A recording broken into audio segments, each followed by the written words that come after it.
বাংলাদেশে দারিদ্র্য বিমোচনের লক্ষ্যে ভালো ভালো পরিকল্পনা হলেও তার বাস্তবায়ন প্রক্রিয়া খুবই খারাপ বলে মন্তব্য করেছেন অর্থ উপদেষ্টা ডক্টর সালেউদ্দিন আহমদ।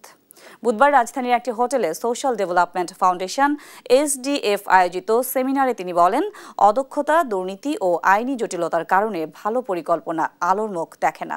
উপদেষ্টা আরও বলেন, 2010 সাল থেকে দেশে দারিদ্রতার হার কমতে থাকলেও 2022 সালের পর আবারও বাড়তে শুরু করেছে। বিদ্যমান দারিদ্র্য সামলানোর পাশাপাশি নতুন দরিদ্রের বিষয়ে পরিকল্পনা নিচ্ছে সরকার। এত ভালো ভালো ডিজাইন হয়, প্রজেক্ট ডিজাইন কিন্তু ভালো, অভিজ্ঞ, কিন্তু ইমপ্লিমেন্টেশনটা এটা আমি মনে করি একিলিস হিল। ওই একিলিস না, তীরটা খালি হিসেবে না মারলে মারা যেত না, উইকেস্ট পয়েন্ট। মানে এই জিনিসটা কিন্তু আমরা ইম্প্রুভ না করলে কিন্তু আমাদের ডিফিকাল্ট হয়। এটা বিভিন্ন কারণে হয়।